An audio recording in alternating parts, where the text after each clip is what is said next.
बिस्मिल्लाहिर्रहमानिर्रहीम नहमदुहु व नुसल्ली व नुसल्लिमु अला रसूलिहिल करीम अम्मा बादु फ़अऊज़ु बिल्लाहि मिनश शैतानिर रजीम बिस्मिल्लाहिर्रहमानिर्रहीम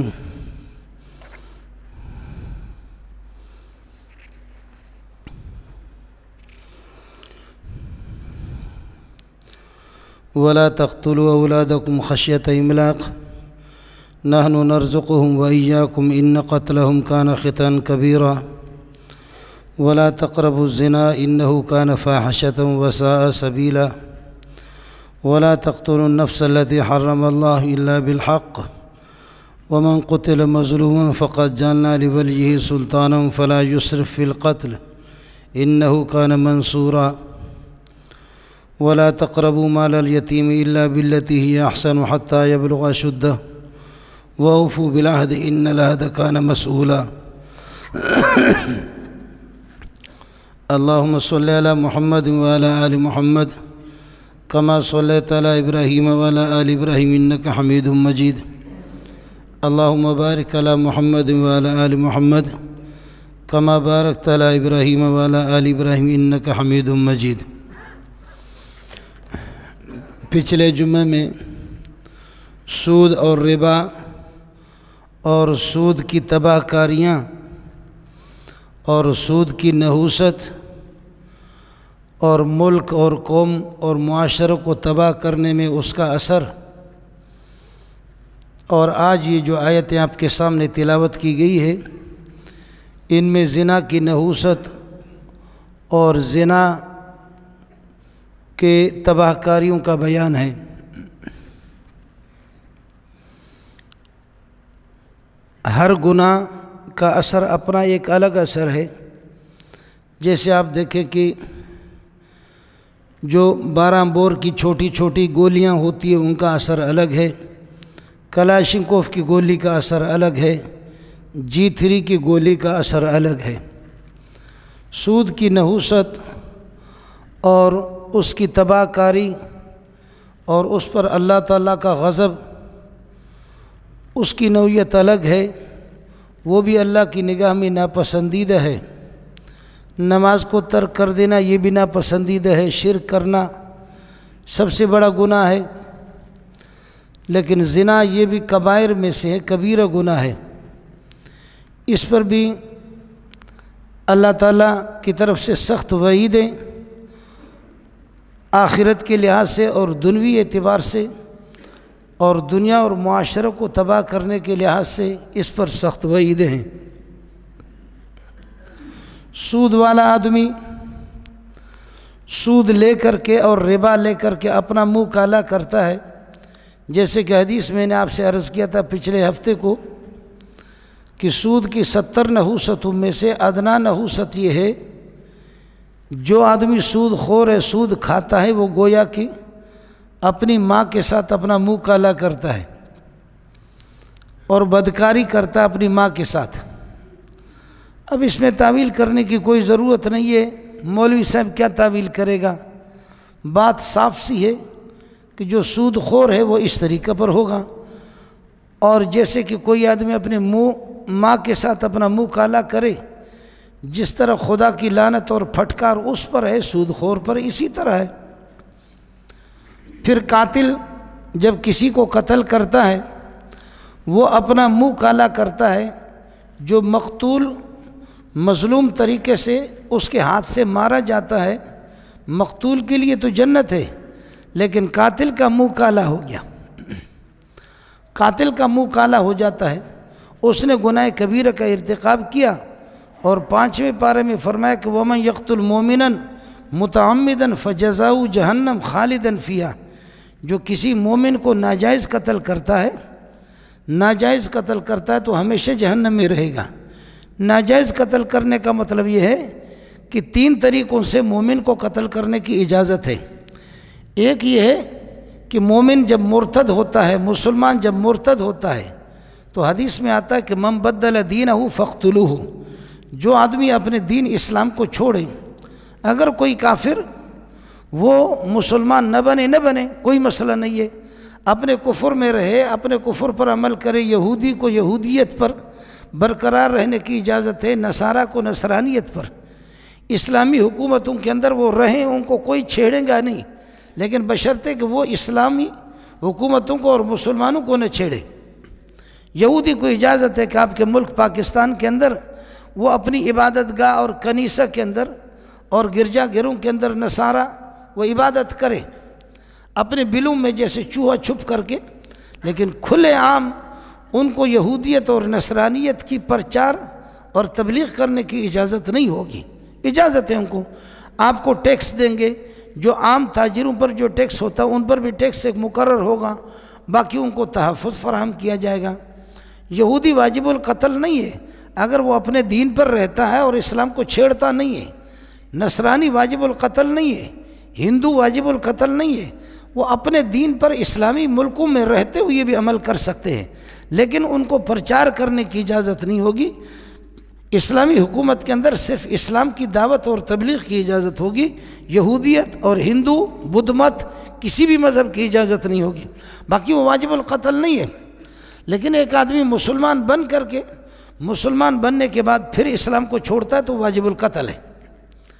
मुसलमान बन करके फिर इस्लाम को छोड़ता है तो लोगों को और दुनिया को ये तासुर देता है कि इस इस्लाम के अंदर कोई खूबी नहीं है। अगर इसमें खूबियाँ होती तो मैं बरकरार रहता। मैंने इस्लाम को छोड़ा इस वजह से है कि इस्लाम में कोई भलाई नहीं है। तो ये बेगैरत क्या तासुर देता है। अब अगर इस्लाम के किसी हुक्म पर उसको एतराज़ है, इस्लाम के किसी मसले पर उसको एतराज़ है, तो किसी आलिम से उसको मिलाया जाएगा, कोई काबिल आलिम हो, माहिर आलिम हो, कि आप अपना एतराज़ बता दें। इस्लाम में आपको क्या तरद्दुद है, इस्लाम में आपको क्या ख़राबी नज़र आ गई है, वो आप बता दें। अब वो आलिम उसका शक जो है ना दूर करेगा, उसके एतराज़ का जवाब भी देगा। अगर एतराज़ जवाब देने के बाद फिर भी वो मुर्तद कहता है कि नहीं बस मुझे इस्लाम नहीं चाहिए, तो फिर ये वाजिबुल कत्ल है, इसको कत्ल करेंगे। मन बद्दल दीनहु फ़क़्तुलूहु, जो अपने दीन को बदल दे वो वाजिबुल कत्ल है। लेकिन कत्ल करना पब्लिक का काम नहीं है। आपने किसी को देखा जो इस्लाम से मुर्तद हो गया, आप खुद अपने तौर पर कत्ल करें, शरीयत इसकी इजाज़त नहीं देती। ये हुकूमतों का काम है, लेकिन बशर्ते कि हुकूमत खुद मुसलमान हो, वो बेगैरत हो, तो फिर क्या होगा। अगर कोई मुर्तद होता है, आप किसी को कत्ल करते और आप ये कहते हैं कि जी मुर्तद था, इस तरह अपने तौर पर अगर कत्ल करने की इजाज़त दे दें तो फिर पठान पठान को मारेगा और पूछेंगे आप क्यों कत्ल कर दिया, कहेगा ये मुर्तद हो गया था। होगी ज़ाती दुश्मनी, नस्वार पर लड़ाई होगी और किसी प्लाट पर लड़ाई होगी, लेकिन वो कत्ल करेगा और कहेगा ये मुर्तद हो गया था। बलोच पठान को, पठान बलोच को, सिंधी को कत्ल करेंगे, इस तरह इजाज़त नहीं है। ये पब्लिक का काम नहीं है, ये काजी का काम है। काजी बाकायदा पूरी तफ्तीश करेगा, तहकीक करेगा, गवाहों से साबित करेगा कि यह आदमी मुर्तद हो गया है, तो फिर कहेगा आपका कोई एतराज़ हो, इस्लाम पर आपका कोई शुबह हो, वो आप बता दो। मौलवी तकड़ा हो, उसके शुबह का जवाब दे देगा, उसको मुतमईन करेगा। लेकिन फिर भी कहता कि मैं नहीं मानता। अब अल्लाह हिफाजत फरमाए, आजकल मौलवियों के बेटे मुर्तद होने शुरू हो गए। हम आजिज़ है, हमारे यहाँ तलबा पढ़ते तो तलबा से मैं कहता हूँ कि दुआ करो, अपने उस्ताद के लिए दुआ करो जो मदरसा चला रहा है। अब ये जो मदरसों के चंदे जब ज़्यादा मिलते हैं ना जिस मौलवी को, तो फिर ये कि शराब की बोतल बेटे के पास आ जाती है, बेटे शराब भी पीते हैं, बड़े बड़े मौलवियों के मुर्तद। मैं आपको अगर गिनवाने पर आ जाऊँ आप हैरान हो जाएंगे। इस पाकिस्तान में बड़े बड़े, अब आपसे मैं भीख मांग सकता हूँ, मैं भी मोहताज हूँ, आप भी मोहताज हैं, दुआ करें कि मौलवी खुद मुर्तद न हो जाए। मेरे नबी ने फरमाया कि ज़माना ऐसा आएगा, युस्बिहु मोमिनन व युमसी काफिरा व युमसी मोमिनन व युस्बिहु काफिरा। सुबह को आदमी मोमिन होगा, शाम को मुर्तद हो जाएगा, काफिर बनेगा। शाम को मोमिन है, सुबह को मुर्तद होगा। हालात को देख करके, हालात की पेशानी को पढ़ते हैं कि हालात किस तरफ जा रहे। मैं मुर्तदी का तो नहीं कह रहा हूँ, मुर्तद भी आदमी बनते बड़ा पैसे मिल जाए, लेकिन वैसे आप देखें पीपल पार्टी की हुकूमत तो हम पीपल पार्टी में, मुस्लिम लीग की है तो मुस्लिम लीग में, और पीटीआई की तो पीटीआई में। आखिर तुम्हारे यहाँ कोई गैरत भी कोई चीज़ है या बेगैरत हो? ये जो इस तरीके पर रंग बदलते रहते हो, कोई गैरत, इस्लाम को छोड़ो, ईमान को छोड़ो, लेकिन कोई गैरत भी कोई चीज़ तुम्हारी सोसाइटी में है या नहीं है? ये हालात के जिधर की हवा थी उधर को चले, जैसे हवाएं चलती है इस तरह चलना होता है। तो जैसे कि ये सियासियात के एतबार से लोग अपने मज़हब बदलते रहते हैं, तो इस तरीके पर यह है कि ईमान की हालत में भी मुनाफिक भी इसी तरह करता है।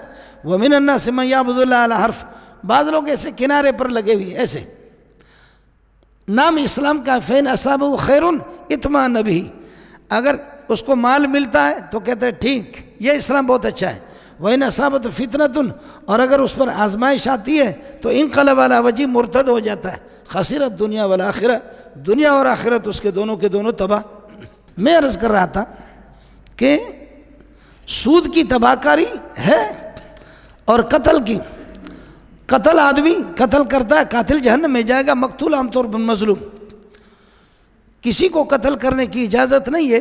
लेकिन मैंने अर्ज़ किया कि मम बदल दीन हो, अगर मुर्तद हो तो उसको कत्ल करो। और फरमाया कि अगर कोई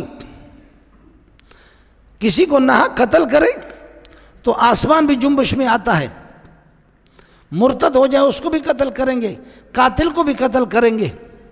और तीसरी सूरत फरमाया कि शादीशुदा हो करके जिना करे उसको भी कत्ल करो, संसार पत्थरों से उसको मार करके कत्ल कर दे, कलाशिंकोव से नहीं, पत्थर मारेंगे उसको, मैदान पे उसको खड़ा करके सारे पत्थर मारेंगे उसको। और औरत को क्या करेंगे, औरत के लिए खड्डा खोदेंगे और उसमें औरत को खड़ी करके उस पर पत्थरों की बारिश करेंगे। सुभान अल्लाह। मुर्तद वाजिबुल कत्ल है, कातिल वाजिबुल कत्ल है और जानी वाजिबुल कत्ल है। जब आपके सामने ये बात आ गई कि मुसलमान को और मोमिन को 3 तरीक़ों से कत्ल किया जा सकता है। मुसलमान अगर मुर्तद हो जाए तब वाजिबुल कत्ल, मुसलमान किसी को कत्ल करे तो कातिल को कत्ल करेंगे, और मुसलमान मर्द और औरत जब जिना करे तो उनको भी कत्ल किया जाएगा, जब शादीशुदा हों उनको कत्ल। आप अंदाज़ा इससे लगा सकते हैं कि कातिल वाजिबुल कत्ल, मुर्तद वाजिबुल कत्ल, जिना कितना संगीन जुर्म है कि जिना जानी भी वाजिबुल कत्ल है। हमारे यहाँ कहते हैं कि जी अपनी हुए रजा तो की करे कजा, भाई राजी है, दोनों राजी है। मौली साहब को कहते तेरी इज्जत तो लुटी नहीं है ना, तू क्यों उछलता है? मौली साहब को कह रहे कि तुझे क्या परेशानी है तुझे क्या परेशानी? वो कोई मर रहा रो रहा था, उसने कहा कि जी हमारी इज्जत लूट गई, हमारी इज्जत लूट गई, इज्जत लूट गई। वो कोई गैरतमंद था, तो किसी बेगैरत ने पूछा क्या हुआ इज्जत लूट गई? कह लगे मेरी बेटी की इज्जत लूट गई। कहा क्या हुआ? कहा उसके साथ बदकारी होगी, जिना हो गया। कहा इज्जत टांगों के दरमियान में तुम कहते लूट गई, इज्जत पाँव के दरमियान में कित लूट गई? ऐसे बेगैरतों को कौन समझाए? इज्जत पाँव के दरमियान में। आपको अजीब बात बताऊं, आप अल्लाह के बंदे हैं, नेक बंदे हैं, यहाँ बैठे हुए, जज्बात से काम न लें, घूमो फिरो दुनिया के अंदर। और आप लोगों में भी बहुत से लोग हैं कि अंग्रेज़ी ज़बान में गैरत को क्या कहते हैं, आपको कहीं नहीं मिलेगा। किसी और ज़बान को चोरी करके, जैसे कि मेंगल अरबी में नहीं है तो अरब इसको पढ़ेंगे मेंजल, मेंगल अरबी में नहीं है तो अरब इसको कहेंगे मेंजल। अरबी के अंदर जामूस, गावमेश, ये जो भैंस होती थी ये सऊदीया में नहीं होती थी नबी के ज़माने में, ये यहाँ ईरान में बलोचों फारसियों के पास भैंस होती थी, तो इसको गावमेश हम लोग कहते हैं, गावमेश फारसी लोग कहते हैं गावमेश। तो अरबों की ज़बान पर गाफ नहीं है तो उन्होंने जामूस बना दिया। अब लाउड स्पीकर और ये मैक, ये हमारे बलोची का तो ज़बान नहीं है। अब बलोचियों के पास ये मैक लाउड स्पीकर कहाँ से आ गया? तो जो उर्दू वाले दूसरे इस्तेमाल करेंगे हम उन्हीं से ले लेंगे। अंग्रेज ने किसी और जबान से चोरी करके और भीख मांग करके गैरत का लफ्ज़ लिया हो तो एक अलग चीज़ है, अंग्रेज़ी में उसका नाम। खुद अंग्रेज़ी लुगत के अंदर, अंग्रेज़ी ज़बान में, अंग्रेज़ी लुगत के अंदर गैरत का लफ्ज़ है ही नहीं। और ज़ाहिर है कि गैरत का लफ्ज़ उस वक्त आएगा जब गैरत होगी, गैरत है ही नहीं तो लफ्ज़ कहाँ से आएगा?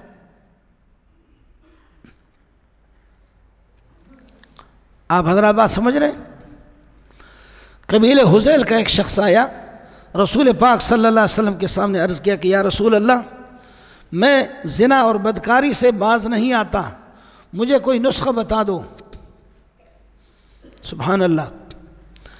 फरमाया कि क्या आप इस बात को पसंद करेंगे कि आपकी हमशीरा, आपकी बहन, आपकी माँ, आपकी फूफी, आपके खाला,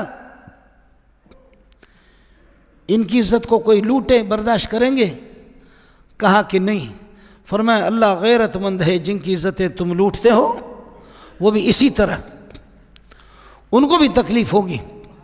और फिर एक बात मैं दोस्तों से अर्ज़ करूं, बाज़े गुनाह इस किस्म के हैं कि उन गुनाहों के सज़ा आखिरत में तो मिलनी है, लेकिन उनकी एक सज़ा अल्लाह दुनिया में ज़रूर देता है।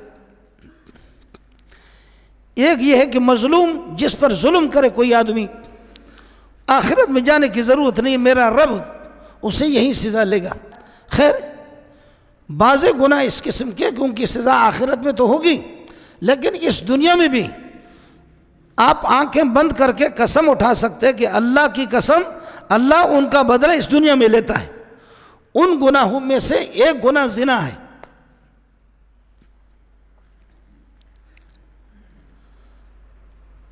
मुसलमानों, मैं भी मोहताज हूँ, आप भी मोहताज हैं, हम सब उस बारगाह इलाही के मोहताज हैं। याद रखें, जो ज़ानी ज़िना कर रहा है, किसी की बहन और किसी की बेटी, फूफी और खाला की इज़्ज़त को लूट रहा है, वो अपनी माँ और अपनी बहन और अपनी बेटियाँ वो चाहे किसी बंगले में रखे और 50 चौकीदार खड़ा करे, गनमैन खड़ा कर दे, अल्लाह के घर में कह रहा हूँ, खुदा की कसम उनके साथ ज़रूर बदकारी होगी। मुझे क्या मुसीबत पड़ी है कि मैं इस तरह कसम उठा रहा हूँ? कोई आप लोग फीस दे रहे क्या? वो चाहे कोई सदर हो या कोई वज़ीर आज़म हो या वज़ीर आला हो या कोई गवर्नर हो या कोई जर्नल हो या कर्नल हो, बड़ा हो छोटा हो, अल्लाह की कसम सवाल ही नहीं है कि वो दूसरों की इज़्ज़त लूट रहा, उसकी बहन और उसकी बेटियां, उसकी बीवी महफूज नहीं। गलत अहमकों की दुनिया में रह रहे, पागलों की दुनिया में रह रहे, पागलों वाली बातें कर रहे। वो चौकीदार खड़ा करे, चौकीदार तनख्वाह भी लेगा और खुद काम संभालेगा, ड्राइवर तनख्वाह भी लेगा, काम खुद संभालेगा, दूध लाने वाला जो मजदूरी में दूध लाएगा खुद ये काम करेगा, हमसायागिरी करेंगे, ये काम खुद करेंगे। और इस बेगैरत को पता चले या न चले, लेकिन मेरे रब ने निज़ाम ऐसा रखा है, कमा तदीनो तुदीनो तुदानो, जैसा करोगे वैसा भरोगे। हो ही नहीं सकता कि कोई बचे। अब जो शख्स, तो हुज़ैल के उस शख्स ने कहा कि या रसूल अल्लाह, मुझसे रहा न जाता, मैं सब्र नहीं कर सकता। फरमाया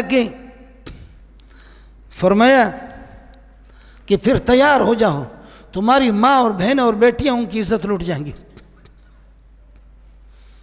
कुर्बान जाऊँ उस मोहम्मद की जूतियों पे, अल्लाह मेरे माँ बाप को कुर्बान करे। बुखारी शरीफ में कि ज़माने जाहिलियत में निकाह की कई सूरतें होती, एक सूरत निकाह की यही है जो आजकल हमारे यहाँ, और एक सूरत निकाह की ये होती थी कि कोई बड़ा सरदार है अरबों का, बुखारी शरीफ आपको सुना रहा हूँ, अरबों का कोई बहुत बड़ा सरदार है या मीर मोतबर है, बहादुर आदमी है, तो एक आदमी अपनी बीवी को कहता था, मेरी तरफ से आपको इजाज़त है, ये बंदा कद्दावर है, ये बंदा खूबसूरत है, ये बंदा बहादुर है, तू अपनी इज्जत इससे लौटा दे, ये तेरे साथ हम बिस्तरी करे, और जब तेरा हमल ठहरेगा तो उसके बाद मैं हम बिस्तरी करूँगा, उससे पहले नहीं करूँगा।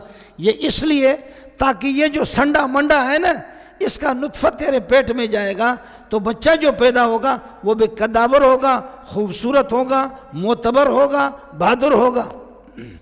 लानत न हो तुम्हारी इस बहादुरी पर। ये भी था जी। आप कहेंगे मौलवी साहब पता नहीं कौन से स्टेशन से गुफ्तगू कर रहा है, मैं बुखारी आपको सुना रहा। एक निकाह का मौजूदा ये तरीका है जो आप देख रहे मौलवी साहब पढ़ा रहा, ये मेरे मोहम्मद ने बताया सबको सल्लल्लाहु अलैहि वसल्लम, ये गैरत वाला तरीका है। और दूसरा तरीका फरमाया कि ये बीवी को इजाज़त होती थी कि तुम जाओ किसी बदमाश को देखो, और फलाना बंदा ताकतवर है, कद्दावर है, खूबसूरत है, सरदार है, मेरी तरफ से इजाज़त है, तू अपनी इज्जत उसे लुटा दे, और जब तेरा हमल ठहरेगा उसके बाद फिर मैं हम बिस्तरी करूँगा। ये इसलिए कि इस सांड से जो बच्चा पैदा होगा वो बड़ा नस्ली होगा, वो सरदार होगा, जैसे कि ये मुर्दार सरदार है। तीसरी सूरत मेरे नबी ने फरमाया कि एक औरत और उसके 10 यार होते थे, 15 यार होते थे। ये चीज़ें मौलवी आपको नहीं सुनाएंगे, मैं बुखारी सुना रहा हूँ आपको। तीसरी सूरत मेरे नबी ने फरमाया कि 10-12 बेगैरत वो किसी औरत से राबिता करती थी और हर एक अपनी खिदमत पेश करते, और जब उसके बच्चा पैदा होता तो वो अपने यारों को पैगाम भेजती थी, ओ कुतो बुतो अक्तो अबसो कुल्लुहुम अजमऊन, रहीमदाद करीमदाद अता मोहम्मद पते मोहम्मद, 10 हो गए, तुम सबका मुझसे ताल्लुक़ था, हाजिर हो जाओ, तुम्हारी मेहनतों ने रंग लाया है। अर्ज़ किया कुतो बुतो अक्तो अबसो कुल्लुहुम अजमऊन, रहीमदाद करीमदाद अता मोहम्मद पते मोहम्मद, 10 हो गए। ये खातून पैगाम भेजती थी कि जो तुमने मेहनतें की है, तुम्हारी मेहनतें ज़ाय नहीं हो गई, आ जाओ, रंग लगाया तुम्हारी मेहनतों ने।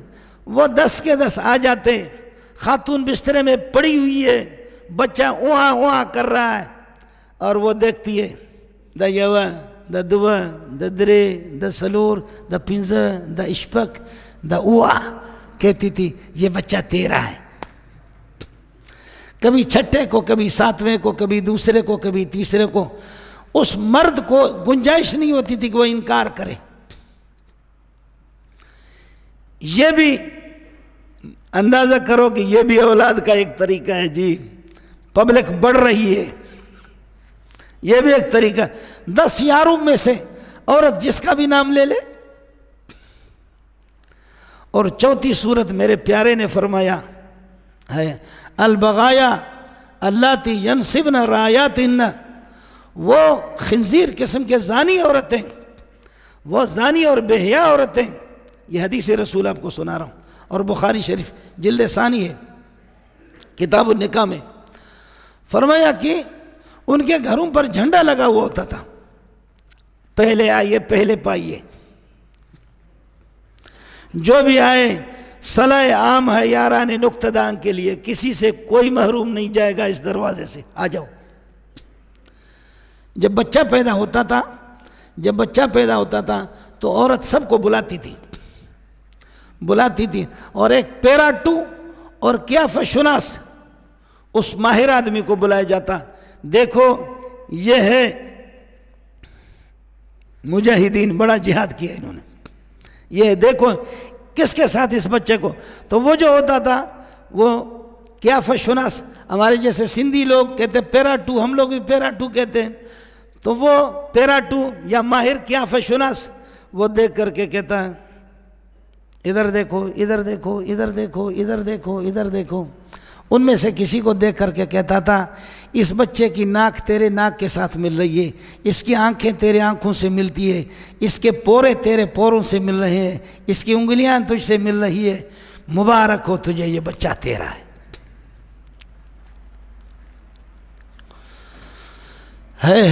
अम्मा आयशा फरमाती है कि ये सब बेहयाई के निकाह थे, ये तीनों सूरतें निकाह वही एक गैरतमंद वाले हैं जो मोहम्मद ने बताया सल्लल्लाहु अलैहि वसल्लम। इस तरीके पर भी बेहयाई फैलती थी।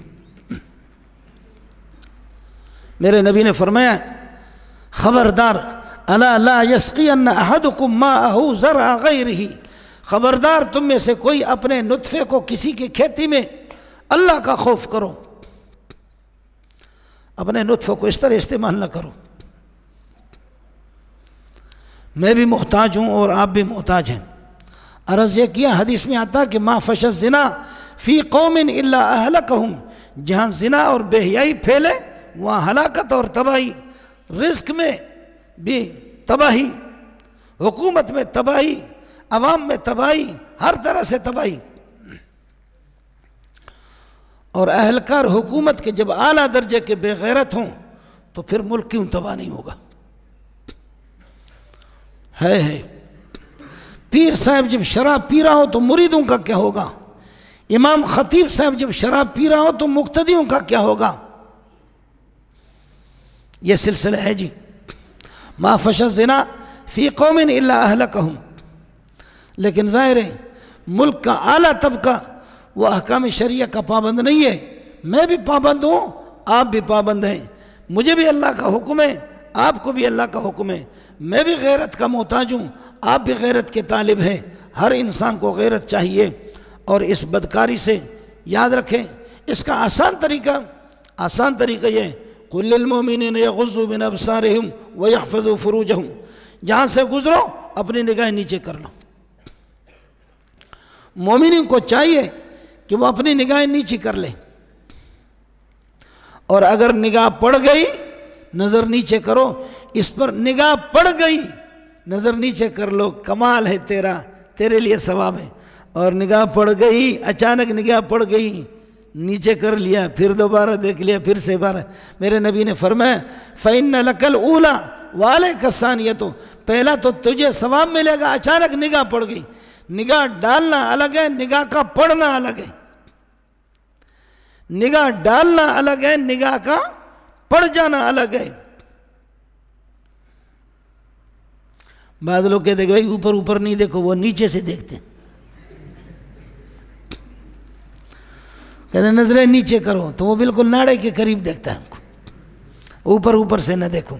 नहीं, तेरा कमाल है कि अचानक तेरी निगाह पड़ गई, चीज़ आपको भाग गई, फिर भी अल्लाह को सामने रखा आपने, नज़र नीचे कर लिया और बिल्कुल अंधे बन गए।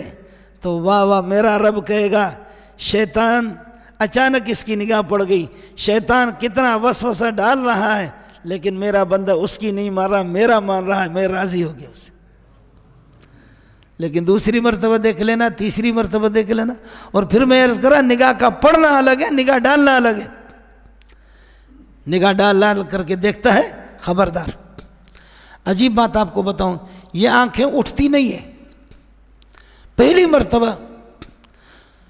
मरतबा आदमी किसी अजनबिया को देखता है, ऐसे देख भी नहीं सकता, आंखें बैठ जाती हैं, फिर देखे, आज कल परसों तरसों खरसों ठरसों शरसों, हफ्ता 2 हफ्ता, महीना, साल 2 साल, फिर ये आंखों के ये स्प्रिंग टूट जाते हैं, फिर ये ऐसे बेहया बन जाती है कि बगैर देखे ये बैठती भी नहीं है।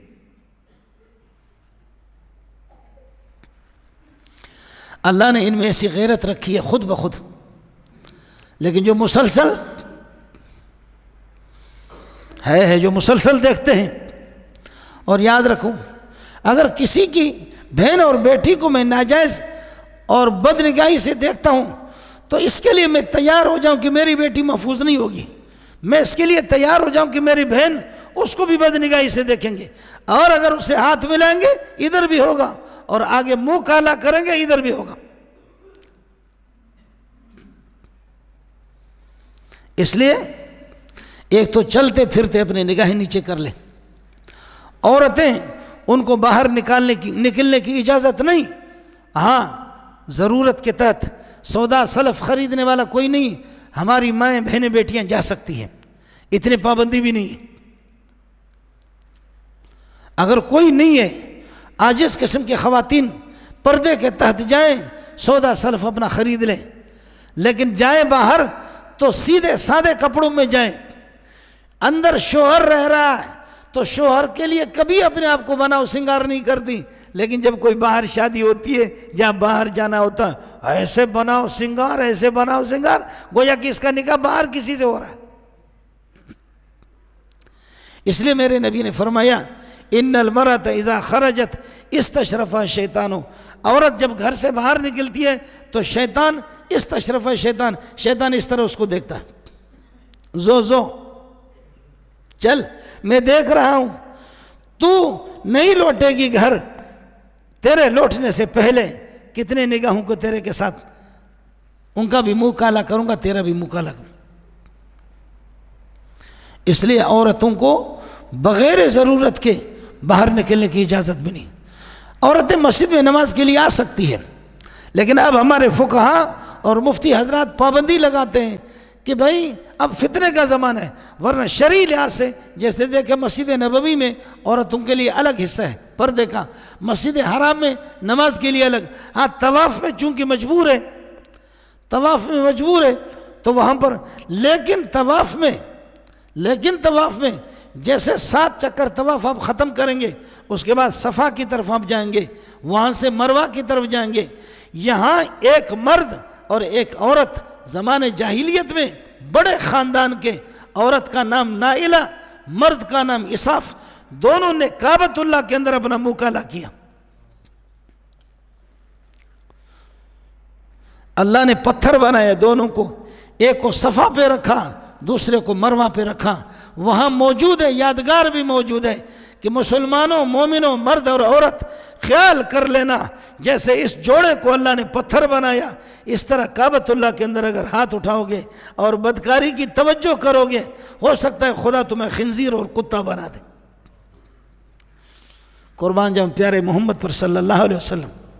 फरमाया कि ये इसाफ और नाइला, मुफस्सिरीन लिखते हैं कि इसाफ और नाइला, इसाफ मर्द का नाम था, नाइला, वहाँ अल्हम्दुलिल्लाह थोड़ा सा अगर ईमान भी मौजूद हो इस तरफ ज़हन जाता भी नहीं, लेकिन ताम मस्जिद हराम में औरतों के लिए अलग हिस्सा मुकर्रर है। कोशिश यही होती है कि औरतें मर्दों के करीब में खड़े न हो जाएं, मर्द अलग और औरतें अलग। जब हज़रत के विसाल के बाद जब फितने का ज़माना आ गया तो हज़रत ज़ुबैर ने अपनी बीवी से कहा कि अब प्यारा मोहम्मद रहा नहीं, अब वो ज़माना नहीं रहा, वो नूरानियत का नहीं, जैसे जैसे ज़माना आगे जाएगा ऐसे ऐसे गुनाह फैलते जाएंगे। ऐ मेरी बीवी, अब मस्जिद नबवी भी जाना छोड़ दे, नमाजों के लिए न जा, घर पे पढ़ ले। बीवी ने कहा कि जब मोहम्मद ने हमें मना नहीं किया सल्लल्लाहु अलैहि वसल्लम, आप कौन होते मना करने वाले? सहाबी अपनी बीवी को मना कर रहा है, कहा कि अब न जा। और अम्मा आयशा रज़ी अल्लाह ताला अन्हा फरमाती है, लौ रअन नबी सल्लल्लाहु अलैहि वसल्लम मा अहदसतिन निसाओ लमनाहुन्ना अल मस्जिद कमा मुनियत निसाओ बनी इसराइल। अगर औरतों में ये जो अभी गड़बड़ ज़माने में शुरू हो चुका है, इस गड़बड़ को अगर मोहम्मद रसूलुल्लाह देख लेते तो औरतों को ज़रूर मना कर लेता। हज़रत ज़ुबैर ने बीवी से कहा कि न जा। बीवी ने कहा मैं जाऊँगी, कहा न जा, कहा मैं जाऊँगी। बीवी ईशा की नमाज के लिए निकल गई, चांदनी रात भी नहीं थी, चांद भी नहीं था।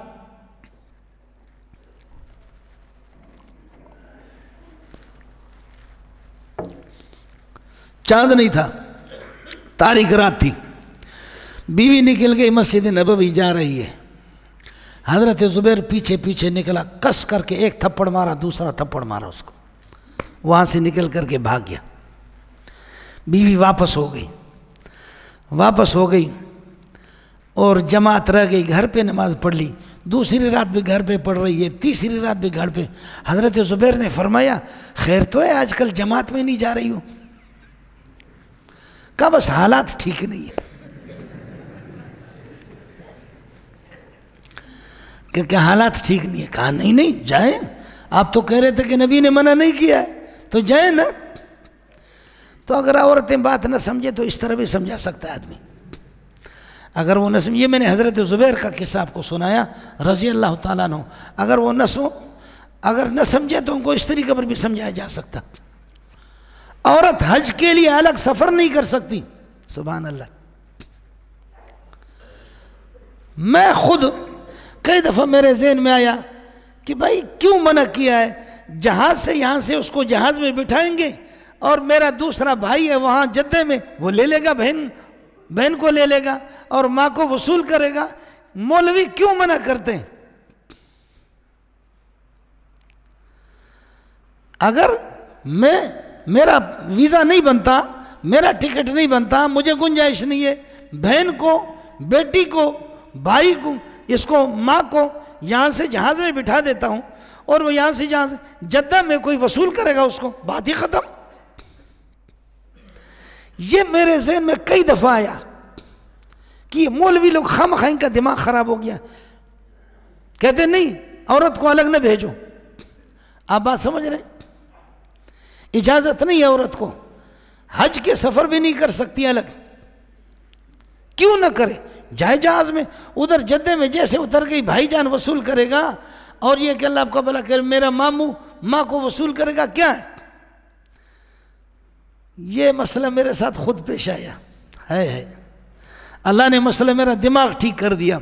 हमारे एक दोस्त हैं, अब तो वो भी अल्लाह को प्यारे हो गए, उसने अपनी माँ को वहाँ से जद्दा से जहाज़ में बिठाया और कहा कि मौली मंजूर इसको कराची एयरपोर्ट से वसूल करना। मैंने कहा बिल्कुल जी। एक और अफसर है, हमारे दोस्त हैं हाजी सनाउल्लाह, बहुत बड़े अफसर है एयरपोर्ट के।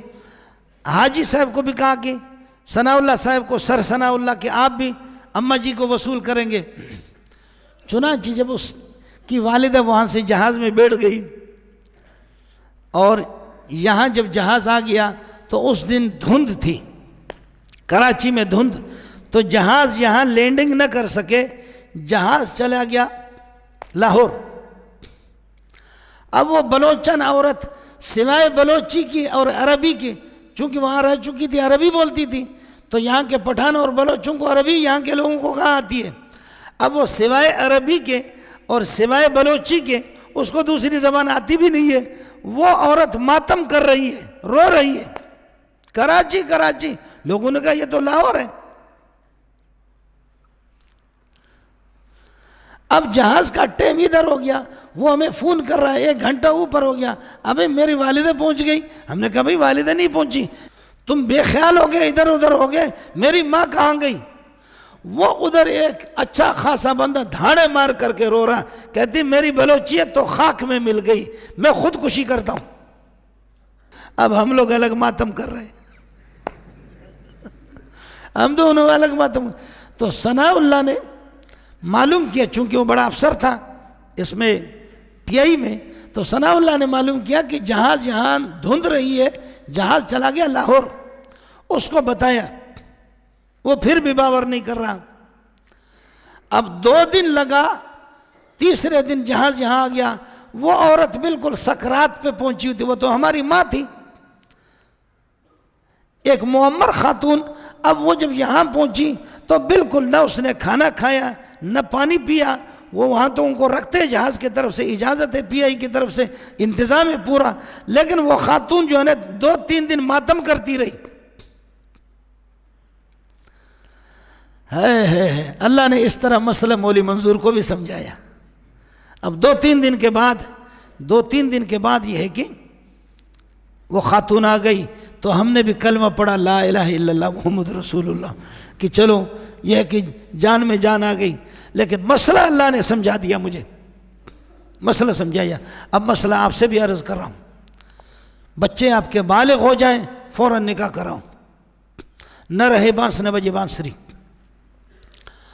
मैं अपने तलबा से भी कहता हूँ, ये ईरानी बलोचों को देखा है, इनके यहाँ बच्चा बालिग होता है, बच्ची बालिग हो जाते हैं, ढस से निकाह हो गया।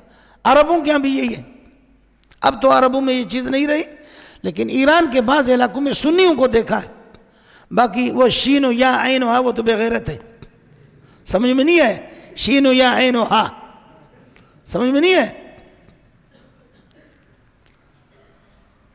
देखा कि जैसे बच्चाओं का बालिग हो गया निकाह कराए, बेटी बालिग हो गई निकाह कराए। बल्कि एक हदीस और भी आपको सुना रहा हूँ अबू दाऊद की। मेरे नबी ने फरमाया मुरुहुम बिस्सलाति वहुम अबनाउ सबइन, बच्चे तुम्हारे जब 7 साल के हो जाएं उनको नमाज का हुक्म दे दो। वज़रिबूहुम अलैहा इज़ा कानू 10 सिनीन, और 10 साल के बच्चे हो जाएं नमाज न पढ़े कस कर के पिटाई करो। और वफ़र्रिक़ू बैनहुम फ़िल मज़ाजिह, भाइयों को आपस में न सुलाओ, बच्चों को, बहनों को भी एक साथ न सुलाओ।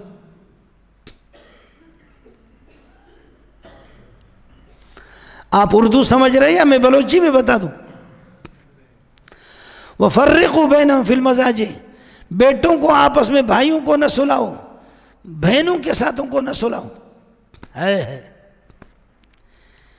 और ये जो हमारे होते हैं ना कॉलेज यूनिवर्सिटी, मैं खुद यूनिवर्सिटी में पढ़ चुका हूँ, मेरे मुल्क की ज़रूरत है। लेकिन ये जो आज़ाद शुदा जो लोग होते हैं कहते हैं क्या गंदा ज़हन है, बेगैरत, ये हदीस है, क्या गंदा ज़हन है।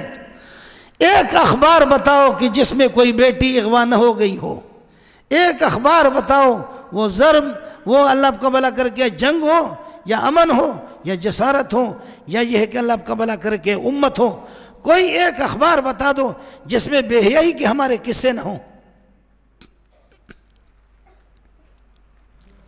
है अमेरिका की जो फौज है, अमेरिका में सबसे बड़ी परेशानी आपको बता दूं क्या है, वो ये है कि बच्चा जब बालिग होता है, जब बच्चा होश संभालता है, तो सबसे पहले रिसर्च करता है, तहकीक करता है कि मेरा बाप कौन है।